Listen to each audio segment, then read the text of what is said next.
Okay then, let's make a video about MLB, shall we? So, this guy got revealed the other day, didn't he?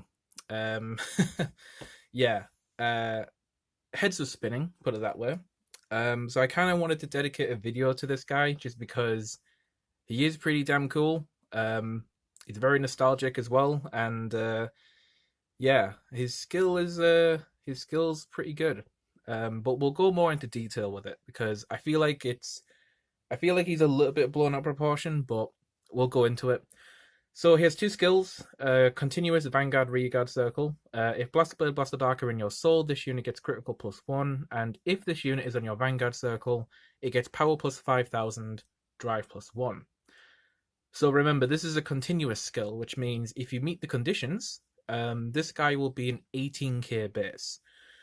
So let's talk about the crit and the drive check first. That bit doesn't surprise me at all. I really did expect him to come with some sort of crit skill and a drive skill. And the reason for that was because Blaster Blade and Blaster Dark have that skill. Blaster Dark got an extra drive check on Vanguard, and then Blaster Blade got an extra critical on Vanguard. Obviously, if you met the conditions. So yeah, I'm not totally surprised about a crit and a drive check. I was expecting that. And also, we've seen a lot of clans getting support as of recently, getting skills similar to this where they get extra drives or extra crits, sometimes both. So yeah, that part is more or less expected. It is nice that that is on Van and Rhea though, so you can have Majesty Lord on the rear guard with a critical at the very least. You won't get the drive check or the power, but it'll be a 13k 2 crit rear guard, which is pretty cool. It gives them a bit more flexibility. So the 5k power. This is the main thing that are turning heads. I think it is good. Simplistic term, I know, but it's definitely good. 18k base is nothing to laugh at, but I do feel like decks can get over that fine. Like an extra 5k, is that really an issue for decks to get over? I feel like decks can already generate enough power to get over 18k.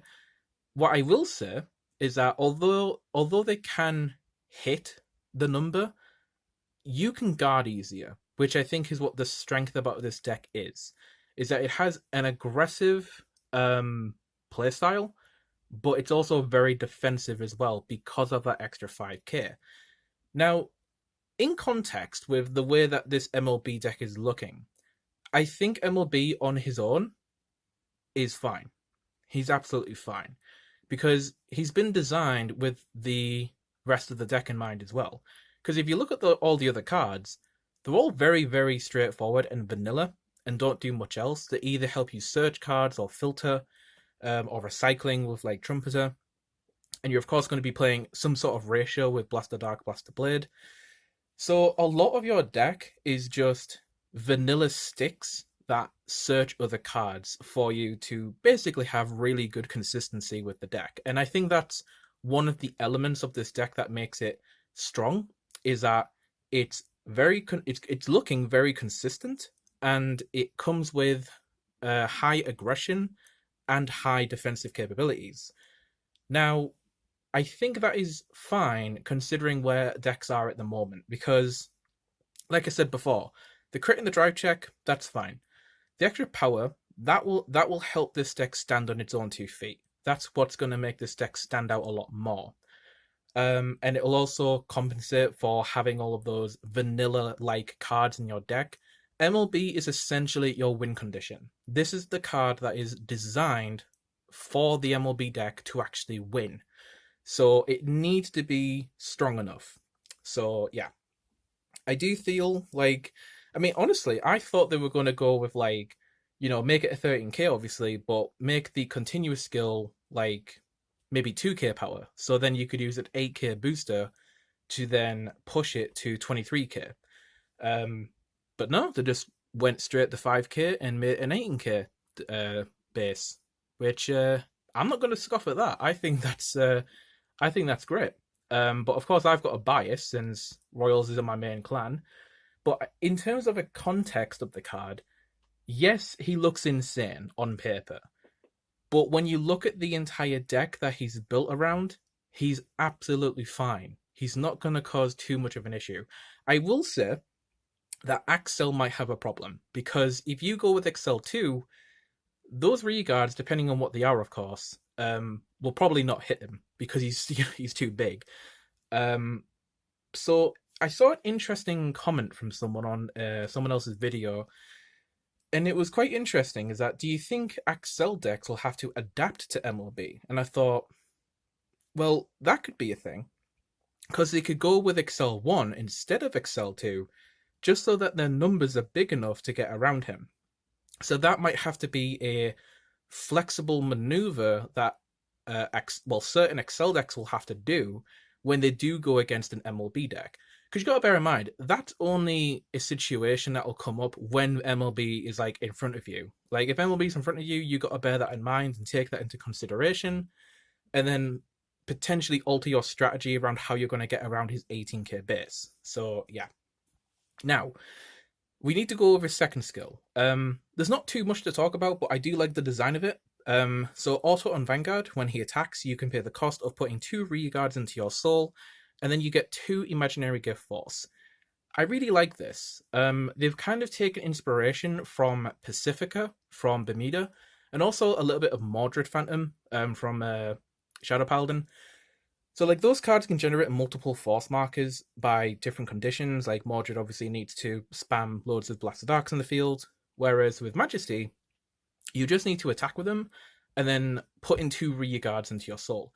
Now you do -2 cards, which is something to take into mind. You are doing a -2 just so that you can get 2 force markers. I think that's a fair enough ratio. A fair enough exchange rate, because this deck can actually bounce back rather well.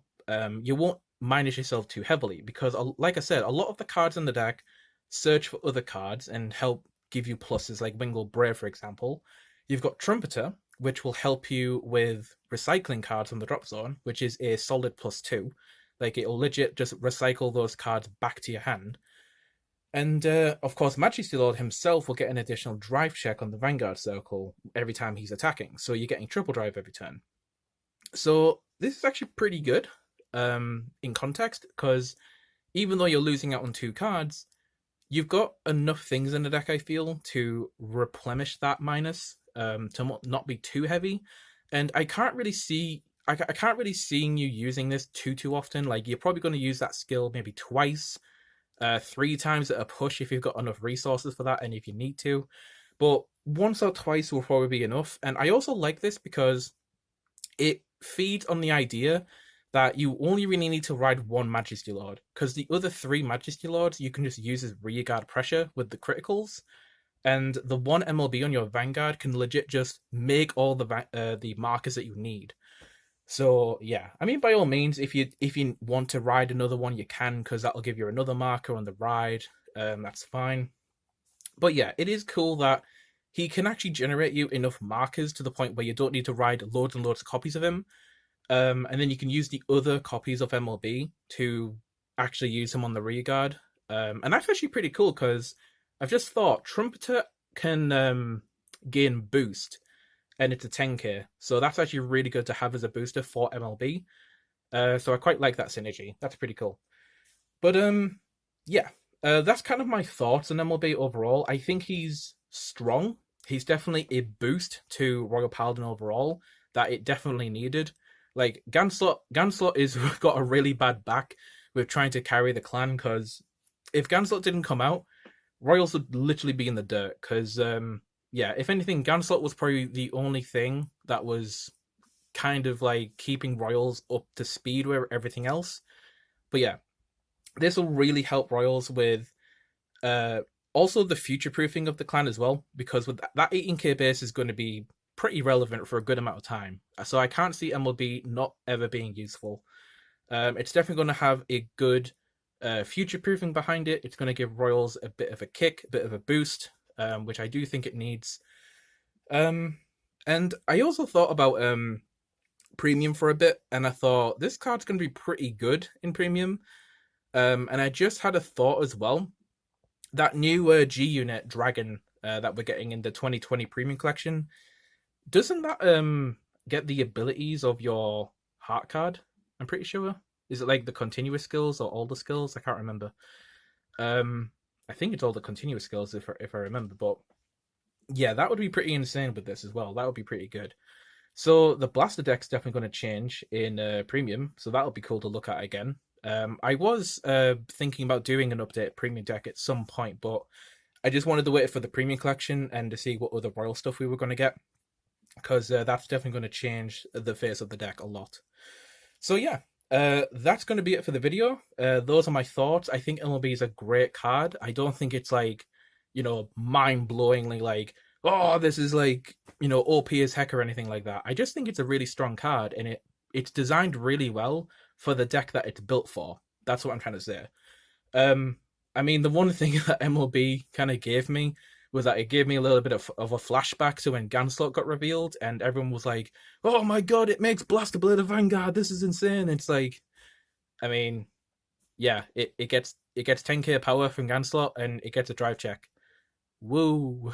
You get, like, yeah, sure, it turns the Regard into a Vanguard. That sounds a bit like, wait, what did you just say to me? But yeah, in reality, you got an extra drive check, bit more power, and Blaster Blade still could go online, giving him a critical, and that was the reality of the case. And yeah, Ganslot was a bit blown out of the water when it got revealed, and I feel like this got slightly blown out as well.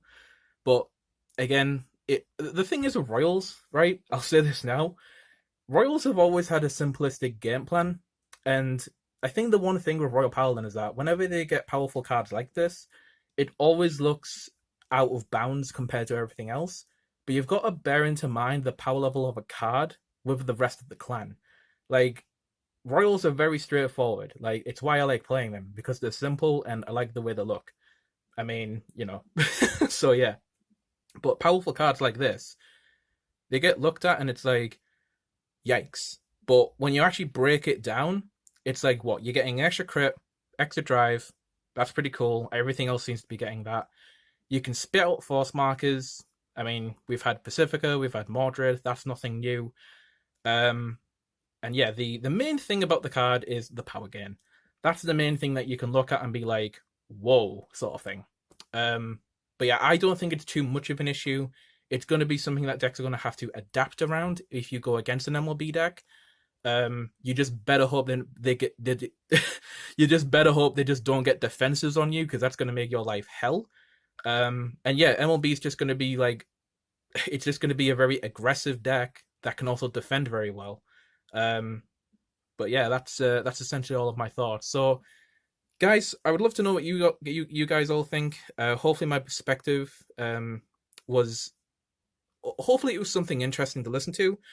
I don't really like doing many discussion videos like this, but I feel like MLB deserved it.